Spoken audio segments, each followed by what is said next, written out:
A 4.3 magnitude earthquake today, and a few hours later we had the aftershock of 3.3.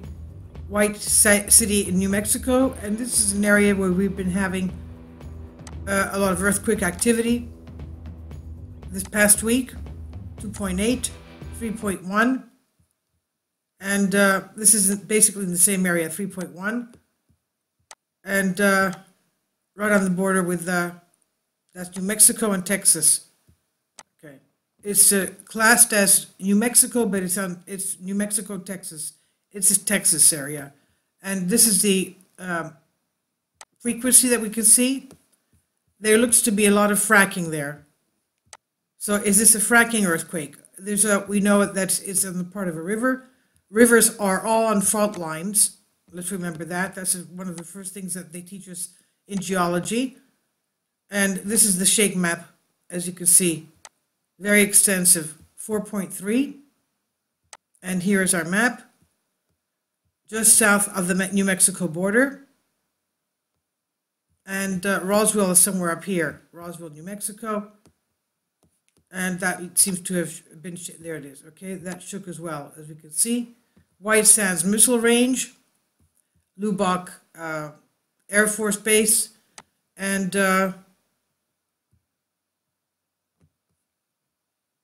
the geology of New Mexico. Now, most of North America, east of the Rocky Mountains, which is this place here, east of the Rocky Mountains, and has infrequent earthquakes here and there. Earthquakes are more numerous, for example, in New Madrid seismic zone, centered on southeastern Missouri, and Charlevoix-Kamaruzka seismic zone of eastern Quebec. Eastern Quebec, as we know, that was in the past a very big supervolcano eruption. In New England, New York, Philadelphia, Wilmington urban corridor, elsewhere, most of the enormous regions from the Rockies to the Atlantic go years without an earthquake large enough to be felt, and several U.S. states have never reported damaging earthquake. Earthquakes east of the Rocky Mountains, although less frequent than the west, are typically felt over a much broader region than earthquakes of similar magnitude in the west. East of the Rockies, these earthquakes, an earthquake can be felt over an area more than 10 times larger than a similar magnitude earthquake on the west coast. It would not be unusual for a magnitude 4 earthquake, this is a 4.3 that we had, in eastern or central North America to be felt by a significant percentage of population. In many communities, more than 60 miles from its source. Magnitude 5.5 earthquake in eastern or central North America could be felt by much of the population out to more than 300 miles from its source. Earthquake east of the Rockies, like this one, are centered in populated areas large enough to cause damage, are similarly likely to cause damage out to greater distances than earthquakes of same magnitude centered in the west. Now we talk about induced seismicity, for example, fracking here. And you can see this from the map. Let's go back to the aerial. Okay, and panning in again, and you start seeing these things here. The fracking wells, okay, right here, okay. Now going back to the description of the induced seismicity, as in cases where else in the world, there is evidence that some central and eastern North American earthquakes have been triggered or caused by human activities that have altered the stress conditions in Earth's crust. And we know that a lot of these earthquakes have been, this is just the past week, but they have been going on there for months. And that's pretty big for 4.3 is pretty big for a fracking earthquake. And again, going back. And okay, the activities induced felt earthquakes on geologic environments have included impounding of water behind dams, injecting of fluid into the Earth's crust, extraction of fluid or gas, and removal of rock in mining or quarrying operations.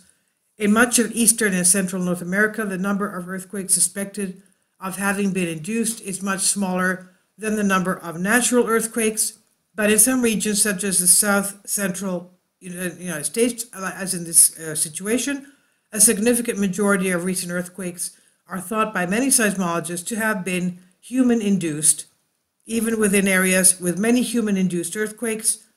However, the activity that seems to induce seismicity at one location may be taking place at many other locations without inducing felt earthquakes.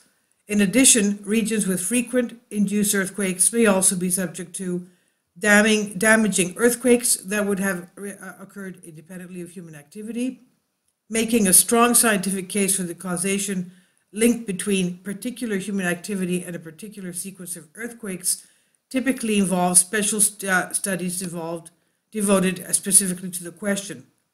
Such investigations usually address the process by which the suspected triggering activity might have significantly altered stresses in the bedrock at the earthquake source, and they commonly address the way in which characteristics of suspected human-triggered earthquakes differ from the characteristics of natural earthquakes in the region. I wanted to see, okay, this, as we said, is just the past week. It's not very deep, it's about 4 miles down. Okay, that's, they didn't have a shake alert. Shake alerts are only in California. With magnitude 5 and magnitude 4 and above. This is 4.3. Okay, the population, let's see if we have population. Yes. Okay, you can see there's hardly anybody living there. We've got the population on. Okay. There's hardly anybody living there. Again, put the population on. There's a lot here. There's around here. Take it off again. There's hardly anybody living there. Okay. That's why only 4 people reported it. Okay, let's put the population on. The population is on again. It's off. Okay. There's hardly anybody living there. That's why only 4 people reported it. Okay. There's a lot of fracking there. As you can see, a lot of this area has shaken. So if you felt it, please leave your comment. Thank you for your support. And we do have some fault lines right here. Okay. And that's what happened there today. Thank you for your support. Please support my Patreon account. The daily posts are 5 videos daily, and they are totally different from what I have on my YouTube channel. Thank you so much for your support and that you find all my content so interesting. You'll find the Patreon account details in the description box below.